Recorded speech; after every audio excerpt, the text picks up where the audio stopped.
E está começando mais um Entre Chaves, o seu podcast de desenvolvimento de software. E hoje nós vamos trazer mais um episódio daquela série dos livros à prática, né? Dessa vez vamos falar do Clean Architecture, do Uncle Bob.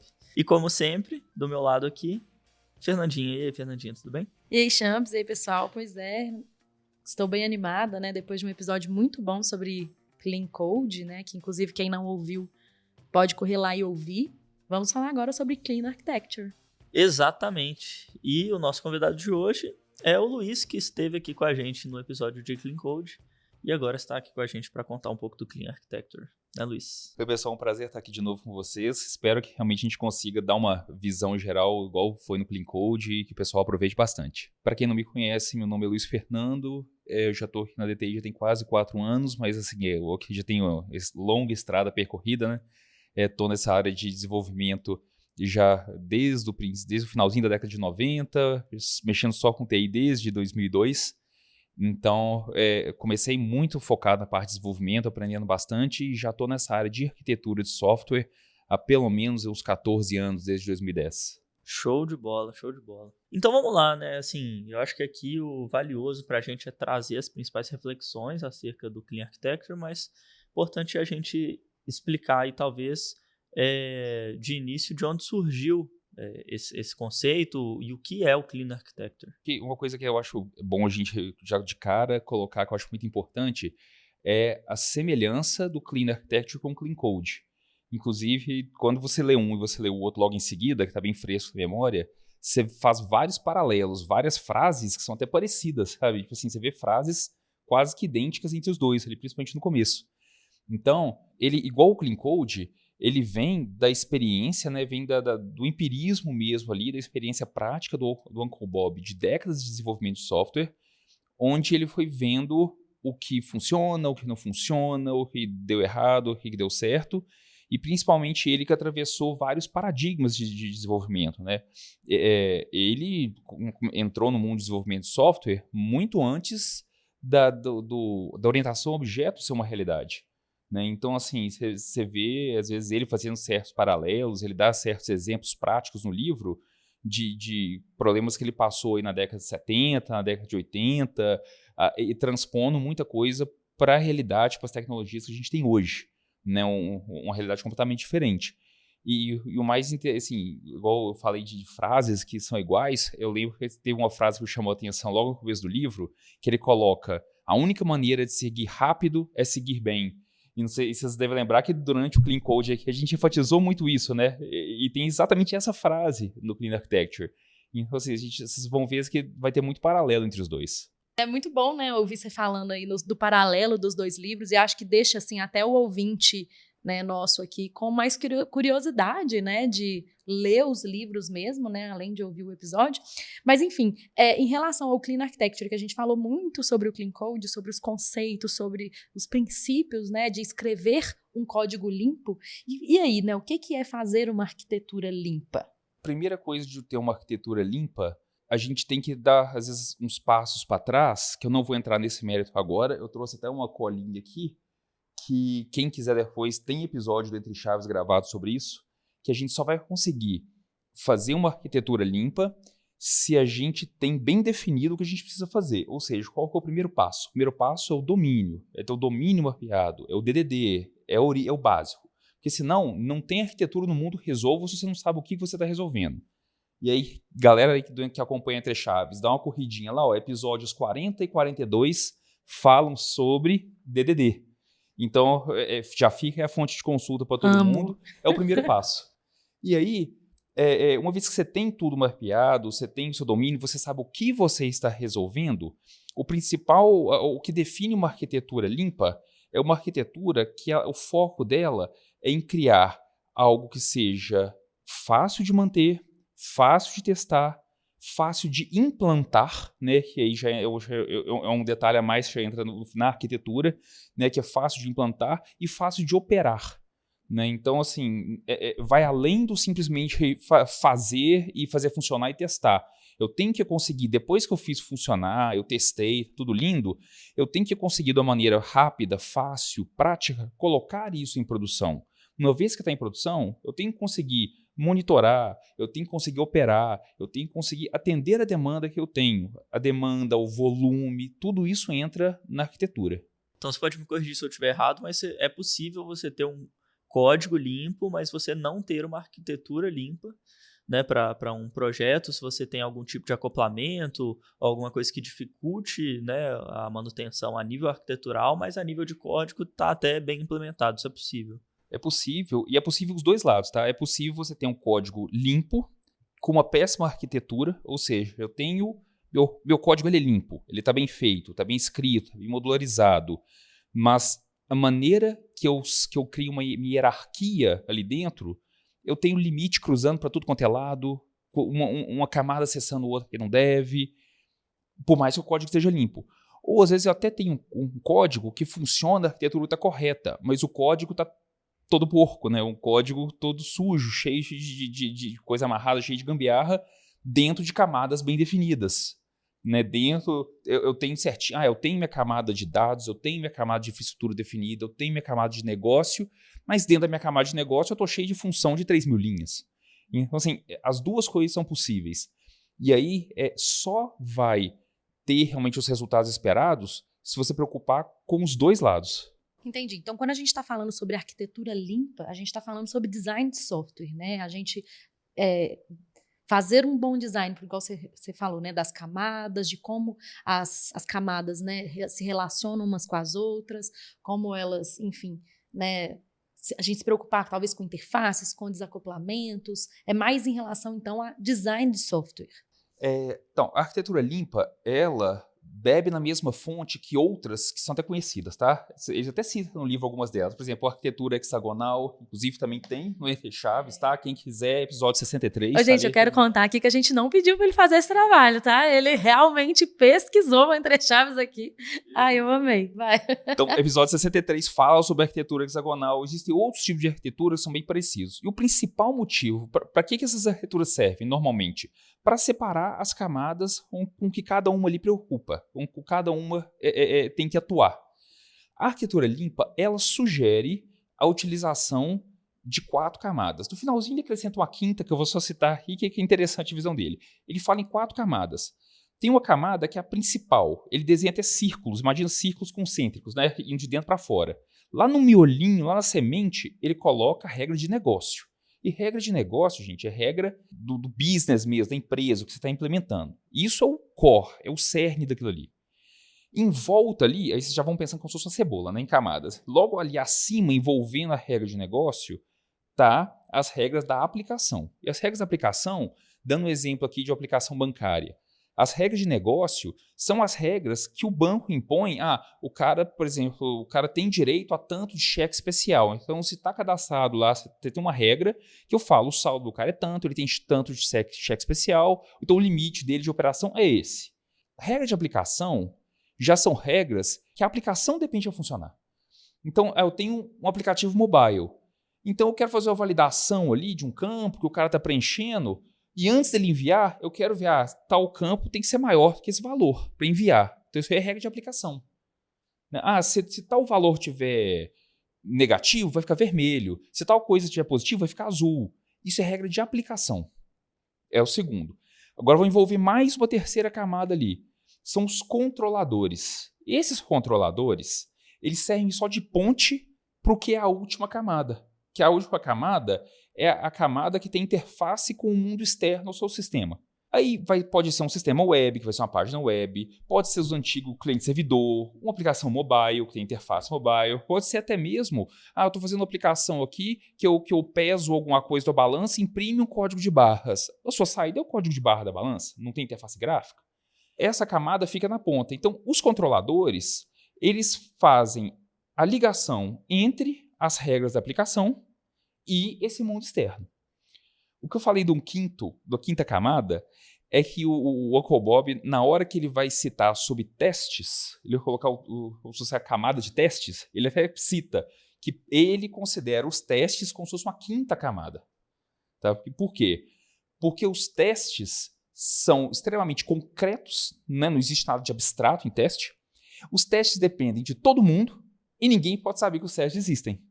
Então é como se os testes fossem uma quinta camada abraçando todo mundo ali, quando ele fala das regras de dependência. E por que isso? Porque as dependências sempre têm que sair do miolo para fora. Você jamais vai ter o sentido assim, o do miolo para fora, em que sentido? A sua regra de negócio não pode depender de ninguém. A sua regra de negócio não pode saber que ela é de um sistema web ou que ela é de um aplicativo móvel. Sua regra de negócio ela é responsável unicamente por operar o que precisa em cima dos dados que você tenha. A camada de aplicação, ela já está uma camada para fora. Então, ela depende do que está dentro. Ela sabe que a parte de dentro existe. Ela sabe que a entidade existe, que as regras de negócio existem. Mas a sua camada de aplicação não pode saber que ela é da web. E aí, a gente andando para fora, a web tem que acessar todo mundo. A web tem que saber as regras, tem que saber regras de negócio. A web vai lá para dentro, ela tem nela todo mundo. Mas a sua web não pode saber que um teste existe. Por isso que ele coloca o teste como uma teórica quinta camada. Entendi. E aí, né, essas camadas, então, elas têm uma separação, né, de preocupações. Sim. Né, que elas realmente, então, separam. Enfim, elas têm as responsabilidades delas muito bem direcionadas, muito bem estabelecidas. Uma coisa que é muito importante também no livro, que ele cita muito ao longo do livro todo, são os princípios SOLID, que são muito aplicáveis à arquitetura. Prometo a última vez que eu faço isso. Episódios 52 e 56 do Entre Chaves fala sobre SOLID. Então, eu não vou ficar aqui explicando qual que é cada princípio. Eu vou só citar, às vezes eu vou citar o nome do princípio. Quem tiver curiosidade, episódios 52 e 56 fala sobre SOLID. Então, assim, existe, por exemplo, isso que eu falei, uma camada mais externa conhece as mais internas, mas as internas não conhecem as externas. Porém, de acordo com o próprio SOLID, existe um princípio que te permite alterar isso aí sem necessariamente você estar quebrando suas dependências, que é o quê? É a famosa inversão de dependência. Então, por que você usa a inversão de dependência? É justamente para que você tenha os contratos definidos, você tenha a interface, você tenha uma implementação, por exemplo, de um log, e aí esse log, eu vou usar esse log dentro da minha camada de regra de negócio. Só que eu não quero que minha camada de regra de negócio tenha dependências com o meu log. Eu não quero que, por exemplo, quando alguém lançar uma versão nova do log que eu estou usando, que eu tenha que recompilar minha camada de negócio por causa disso. Então, o que você faz? Você usa a inversão de dependência. Aí você cria a interface, né? Então, você tem a seta apontando, né, da sua camada, do seu cerne ali para essa interface e de uma implementação externa concreta para essa mesma interface. Então, aí o que você faz? Estou separando camadas, separando responsabilidades. Esse caso aí da inversão de controle, né? E que a gente vê muitas vezes com a injeção de dependência, é um caso bem comum, né? Eu acho que é o caso mais comum que a gente vê e que é, assim, puramente a gente está aplicando conceitos de Clean Architecture, né? Sim. Que é exatamente a gente querendo segregar essas camadas, né? E como você bem disse no início, ainda assim é possível a gente ver isso sendo... você ferir esses conceitos de alguma forma, porque você pode ter suas interfaces bem definidas e gerar uma dependência cíclica ou fazer algum tipo de amarração ali que não é devida, né? Mas eu acho que esse exemplo é muito bom porque ele é o mais comum, talvez, né? E o que a gente tem que mais se atentar ali no desenvolvimento do dia a dia, né? O Clean Architecture ele traz alguns princípios da própria arquitetura limpa. E, na verdade, se você pegar, assim, são 5 princípios que, na verdade, você consegue separar em só 2. Porque, assim, tem um princípio que é a testabilidade, que a gente depois pode até entrar mais a fundo nisso. E aí são 4 princípios que falam assim, independência de framework, independência da UI, independência do banco de dados, independência de qualquer agência externa.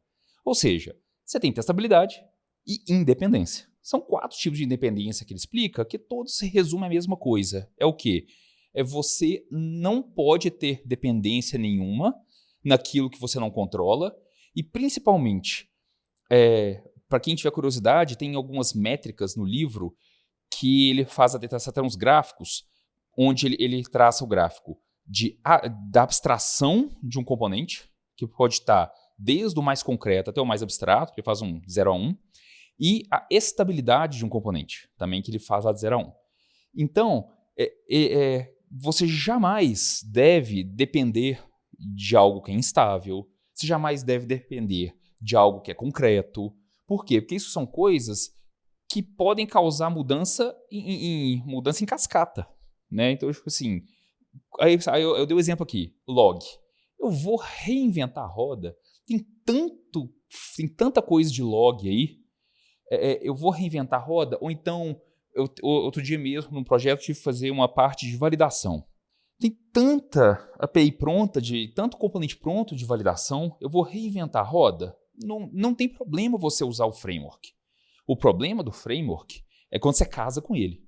Quando você coloca uma referência para ele de tal forma entranhada no código, que você tirar depois, é um parto, você não consegue mais tirar. Aí é um problema. Então o que eu fiz? Eu criei um componente de validação, onde eu defini a interface para ele. Essa interface, eu já criei a implementação concreta chamando esse outro componente, porque se amanhã o pessoal desse componente descontinuar o componente, começar a ir num caminho que eu não estou gostando. Tem um exemplo recente agora, não sei se vocês viram, do Mockio, do .NET, se vocês chegaram a ver esse problema que deu com ele, um problema sério, que eles acharam dentro dele uma coisa assim, quando alguém está conectado num repositório do GitHub. Eu acho que eu vi isso sim. A pessoa está conectada no repositório do GitHub. Ele adicione o Mockio no projeto. Quando você compila, quando você publica, o Mockio pega os dados daquele repositório e envia para um endereço qualquer, um e-mail, tudo. E acharam isso. E isso trouxe o Mockio abaixo. De repente, assim, todo mundo parando de usar o Mockio e indo para o NSubstitute, que é o maior concorrente do Mockio. Se você está casado com o Mockio de tal forma que ele está todo entranhado no seu código e estoura uma bomba dessa, como é que você faz para poder... Porque nessa hora, C-Level, o pessoal não quer nem saber. Assim, é uma falha de segurança no meu projeto, o pessoal não quer nem saber o que é. Tira esse negócio daí. Como é que você faz se você está casado com o framework? Entendeu? Então, assim, não tem problema você usar, desde que você consiga criar um limite arquitetural em volta disso aí. Então, você faz isso, você define limites. Como que você define limite? Um maior exemplo é a injeção de dependência. Ou você, mesmo que você não faça a injeção de dependência, mas você vai usar ele atrás de uma barreira que é fácil de ser substituída, né? Aí você consegue. Então, isso você faz para tudo. É para isso, por isso que hoje a gente tem tantas possibilidades de ORM. Então, assim, você, por exemplo, eu estou usando um banco de dados hoje, você não vai simplesmente instanciar diretamente os componentes daquele banco de dados ali específico ali dentro e tal. Por que não usar um ORM, né? Um mapeamento de objeto relacional ali? E aí, beleza, se por acaso eu precisar de trocar, o impacto é muito menor. Eu vou usar um Dapper, vou usar um Entity Framework, vou usar um Hibernate, né, para poder fazer isso. E isso para tudo, UI. Né? Hoje eu estou usando React, amanhã eu posso estar usando Angular, depois eu posso estar usando Ember. Não importa, o importante é a independência.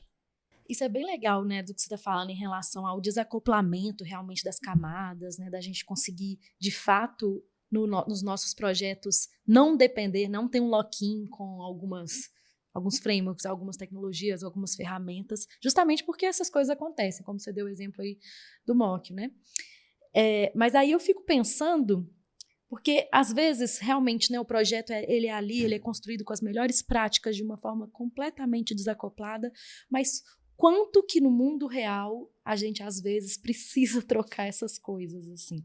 E aí como, né, a gente faz esse trade-off entre utilizar uma arquitetura que talvez vai ser uma bazuca para matar uma formiga num problema que às vezes a gente não vai ter.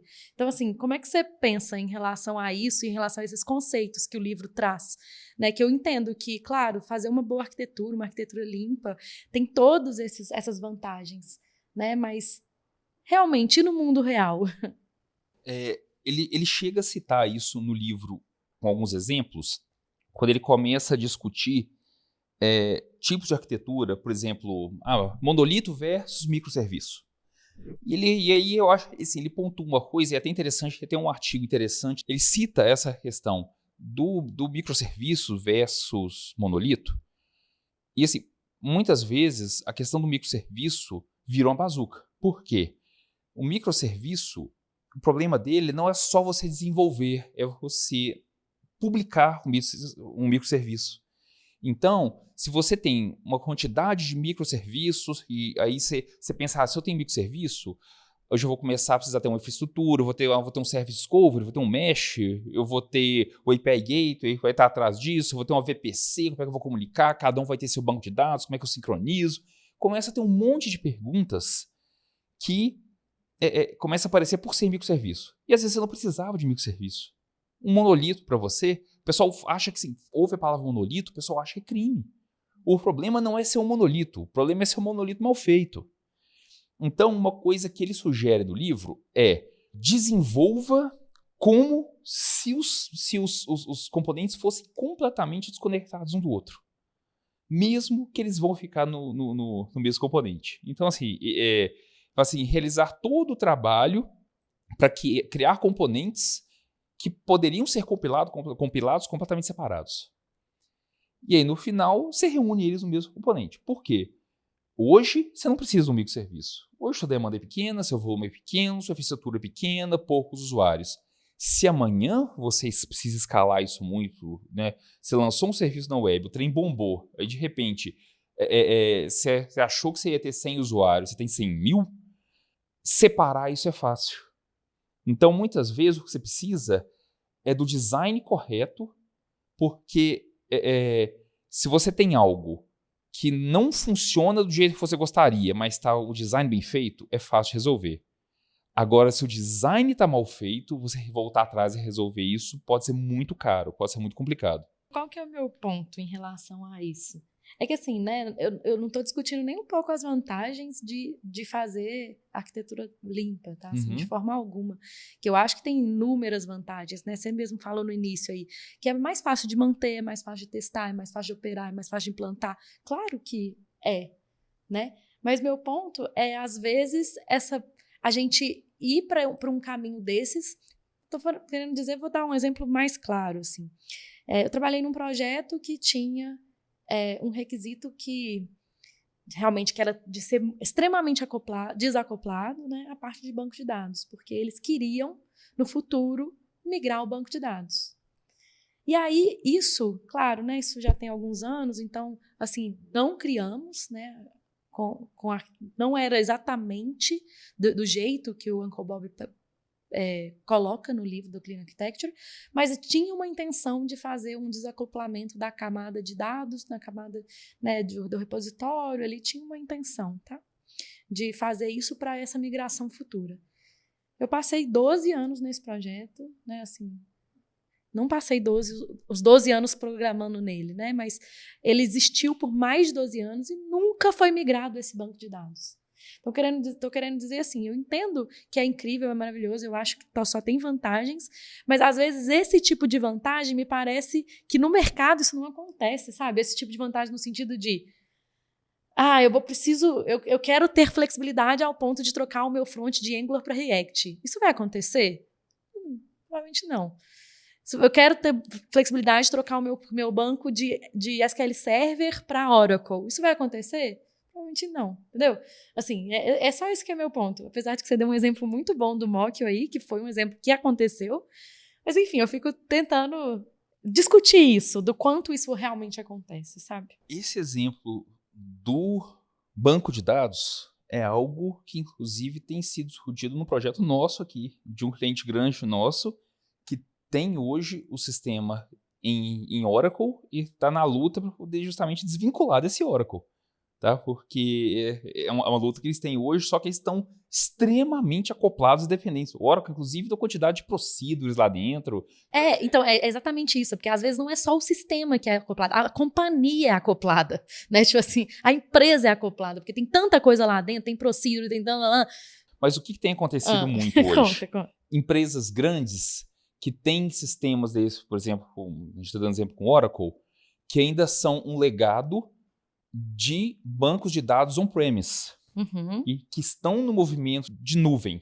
E para ir para a nuvem, assim, putz, se eu vou migrar para a nuvem, já que eu vou ter o esforço de sair daqui para a nuvem, eu quero ter a opção de escolher o banco de dados mais vantajoso.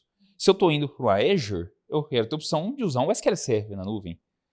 Então, eu tenho visto um movimento muito grande dessa necessidade de mudar tecnologia, principalmente por causa desse movimento. Ou então, eu estou na AWS, aí chega a Microsoft com a cartada, tipo assim, se você vier para Azure, eu te dou isenção de tantos meses, te dou bônus, não sei quanto, não sei o que tal, venha para a Microsoft.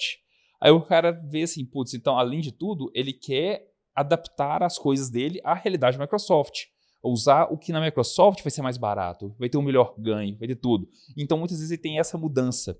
E o exemplo que até que eu dei, essa questão, às vezes, de React para Angular, por exemplo, muitas vezes isso acontece quando eu tenho um sistema que já tem 5, 6 anos e eu preciso dar realmente uma repaginada. Eu vou jogar esse front fora e fazer de novo, porque mudou a realidade, mudou um monte de coisa e tal. Então, assim, putz, esse front que eu tenho está em Angular. Há 6 anos atrás, 8 anos atrás, Angular era o top. Qual que é o top agora, já que eu vou já que eu vou repaginar isso aqui? Não, o top agora está sendo React, atende o que eu quero, então eu vou para o React. Então, aí você tem muitas vezes essas mudanças, essas quebras de paradigma por causa disso. Mas essa questão da nuvem tem sido um motivador grande de mudanças drásticas de tecnologia. Eu gostei da sua visão, assim, em relação, talvez, assim, né, talvez eu tenha um sistema e eu quero fazer alguma migração, seja por esses motivos que você trouxe, enfim, né, quaisquer outros, e talvez só de eu usar uma arquitetura limpa, eu vou conseguir fazer a minha migração mais faseada. Talvez seja esse um ponto também, né? Eu não vou precisar jogar o meu sistema todo fora, porque eu consigo desacoplar ele a ponto de conseguir migrar de forma faseada o que eu preciso. Eu vou primeiro, né, desacoplar aqui, enfim, vou primeiro migrar o meu Angular para o meu React, depois, sabe, assim. Igual o Luiz estava falando também, que acaba que engloba tudo em um conceito de independência, né? Dá para entrar cada vez mais a fundo nessa independência e nesse desacoplamento das coisas, né? Mas tem um ponto ideal, né, de você fazer isso, né? Você não vai acoplar absolutamente cada vírgula do seu código, mas você não vai fazer tudo num arquivo de 1 milhão de linhas, né? Então, assim, eu acho que tem que se achar esse ponto de equilíbrio, assim, né? E eu acho que eu concordo até bastante com a Fernandinha sobre a questão de ver essas coisas na realidade mesmo mudando, né, e acontecendo, que às vezes é mais difícil, mas me parece que o custo-benefício ainda assim, quando né, acontece, das né? coisas que a gente falou antes, né, do custo de conseguir implementar, que não é algo assim extremamente complexo, nem fora da realidade, para a gente ter essa segurança, né, parece ser algo que já se paga por si só, mesmo que passe 12 anos e a gente não mude o banco, né? Tipo assim. Mas, igual eu falei, carro, né? Tem né? É o seguro do carro que você paga. Exato. Mas tem ainda o ponto de equilíbrio, né? Eu acho que nesse exemplo que você deu, por exemplo, daria para fazer um desacoplamento muito grande ali a nível dos dados para tentar chegar num nível de desacoplamento suficiente que talvez trouxesse um esforço muito grande. Então, é esse ponto de equilíbrio que eu acho que é. Eu acho interessante pegar isso aí que você falou, inclusive, que é no capítulo 14, que é justamente o título do capítulo é acoplamento de componentes, onde eu falei que traz aquelas retas, traz aquelas métricas de abstração por estabilidade. Ele traça esse gráfico e traça uma reta nesse gráfico, que ele chama de sequência principal. E, idealmente, todos os seus componentes deveriam estar em cima dessa reta. E aí ele tem o que ele chama de zona da dor, zona da inutilidade. Assim, zona da inutilidade é quanto mais próximo você está dali, mais inútil o seu componente é. Porque é que o componente que é altamente abstrato e altamente instável, ou seja, não serve para nada. E aí ele traça isso aí. E aí ele coloca até, inclusive, uma métrica que ele coloca justamente a distância dessa reta. Então, o que ele coloca? Originalmente, no mundo ideal, todos os meus componentes estariam nessa reta.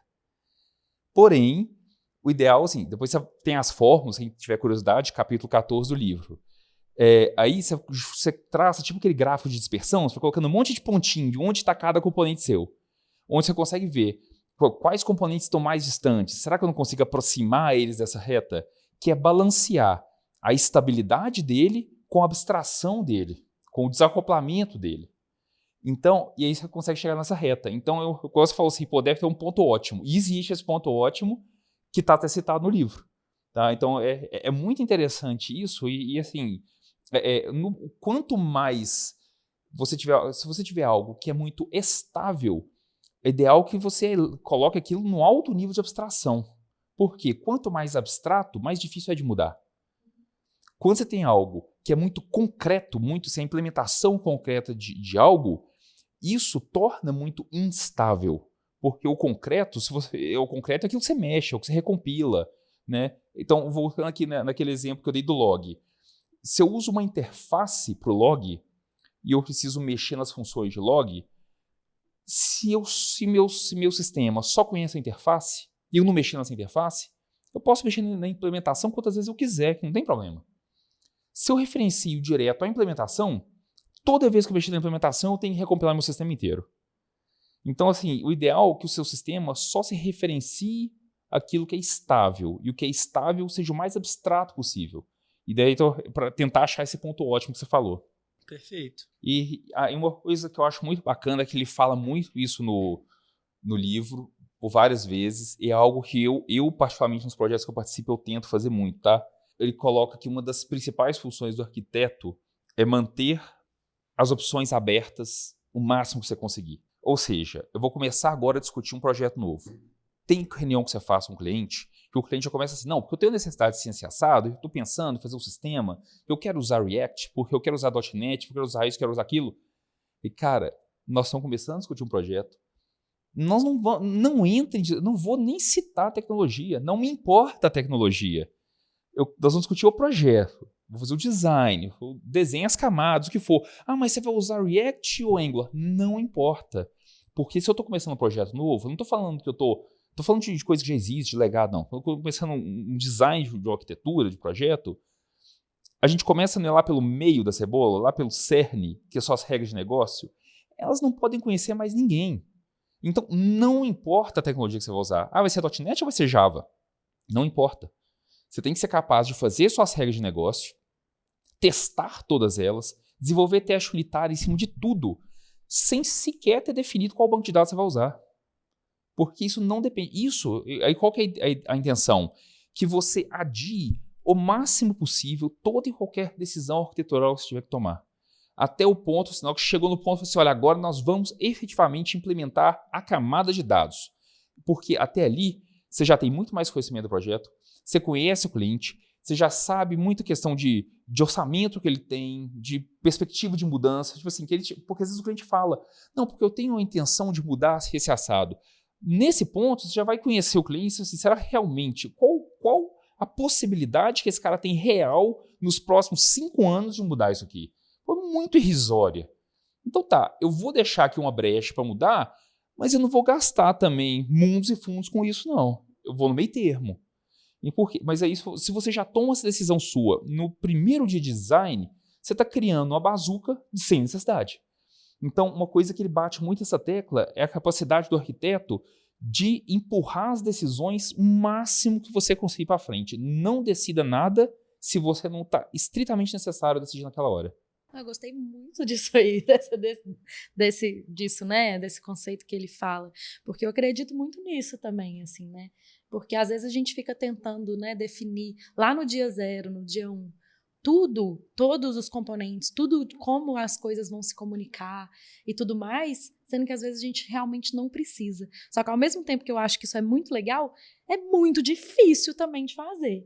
Né? Porque, querendo ou não, a gente vai começar com um time, a gente já tem gente, a gente tem algumas coisas que a gente fica até meio ansioso de definir, né? Imagina, se eu vou começar a fazer meu sistema e eu não tenho meu banco de dados definido, me parece que no futuro vai me atrasar, né? Como se fosse assim. Mas eu gostei muito disso, eu só acho que na prática, muito difícil de fazer. Quando você pega algo do zero e você tem um ownership completo do projeto, a gente até consegue, porque segurar a expectativa do cliente não é fácil. É, exatamente. Mesmo porque o cliente, ele quer aquela coisa assim, a gente tem muito conceito do ágil, né? Todo sprint entregar algo palpável na mão do cliente para ele ver.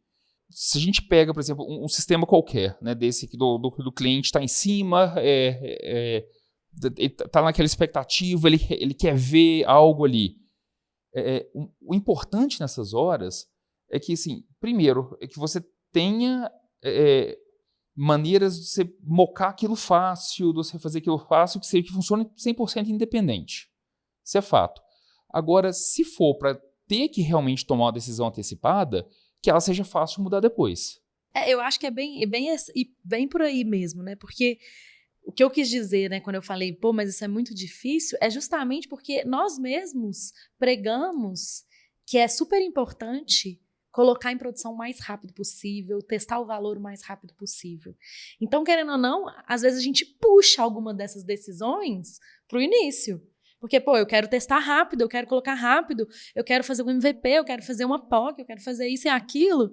E, às vezes, algumas dessas decisões são necessárias de serem tomadas para que eu consiga acelerar, né, a produtização do que eu estou fazendo, da minha solução. Então, eu acho que, às vezes, fica um pouco contraditório entre a gente ficar puxando isso para eu preciso entregar rápido, então a minha decisão acaba que eu vou tendo que tomar mais rápido, com esse outro ponto de eu preciso, né, deixar a minha decisão para ser tomada só no último segundo, quando eu não posso mais esperar.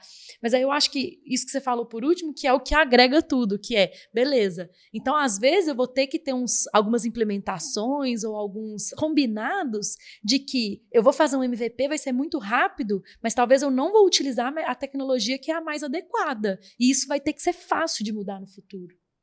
Eu acho que esse que é o ponto, sabe? Porque às vezes isso fica meio contraditório se a gente pegar na prática. Sabe? Mas é isso, pra mim, assim. Eu acho que isso que fica de conclusão. Pô, então tá, então eu vou fazer um MVP, mas eu vou fazer um MVP talvez que não vai ser com as melhores decisões mais adequadas mesmo, que eu vou descobrir isso, só que eu só tenho condição de descobrir isso daqui a pouco, não é agora. Daqui a 3 meses, entendeu? Então, e aí ter esse combinado, né, de talvez vamos ter que ter um retrabalho aqui, mas que isso seja fácil de mudar. E aí por isso que eu acho que a arquitetura limpa encaixa muito bem nisso. Com certeza. Uma outra dúvida que me ficou, que também a gente gravou um episódio recente sobre Clean Architecture, mas também falando sobre arquitetura hexagonal, arquitetura Onion, e eu fiquei com dúvida justamente nisso. Essas diferentes abordagens arquiteturais, né, para os nossos projetos, todas elas vão convergir para a arquitetura limpa ou não? São maneiras diferentes de abordar esses problemas mesmo.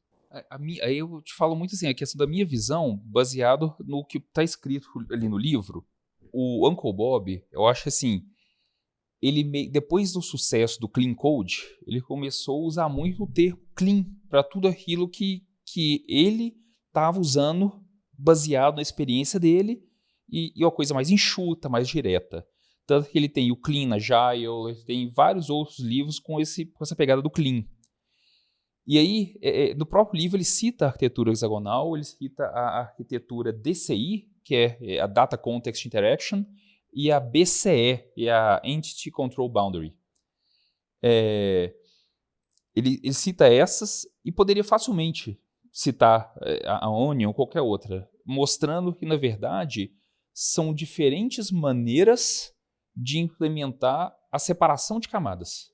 Todas as arquiteturas, o foco delas eu tenho camadas, eu tenho preocupações diferentes, eu tenho funções diferentes, eu tenho abordagens diferentes aqui que eu tenho que fazer, a interação com o usuário, armazenar dados, comunicação com outros serviços, eu tenho as regras de negócio, eu tenho regras de aplicação. Como eu vou separar isso de maneira que eu preserve aquilo que é mais importante, cause o menor impacto possível no que é importante, e aquilo que são coisas que eu sei que vão mudar com uma certa frequência, eu sei que são instáveis ou que não estão no meu controle, que no caso a gente está falando de frameworks externos, né, igual a utilização de React, utilização de um log, coisas que não estão na minha mão, depende de mim. Como é que eu faço para que isso não tenha um impacto direto naquilo que é o mais importante, que é o core do meu negócio? Então, todas essas arquiteturas são maneiras de fazer isso. Como que eu protejo o que é mais importante, porque não adianta nada eu ter uma interface linda, eu tenho uma interface, nossa, até com animação, com musiquinha, eu tenho assim, as camadas separadas, eu tenho banco de dados, mas todo otimizado. E aí, na hora que eu vou pagar uma conta, eu faço a conta errada e salvo meu saldo do banco errado. Ninguém quer saber se, tipo assim, se tá salvando errado, ninguém tá nem aí pra sua animação na tela. Então, o que importa é o core. Isso isso assim, é o sagrado do software. É a regra de negócio, é o core, é o cerne dele. Quanto mais para fora você caminha nas estruturas, não é que é menos importante, no sentido assim, não é que você vai despreocupar, mas é porque são coisas que são instáveis por natureza e estão fora do seu controle. Então são coisas que você não pode colocar como o centro da sua atenção.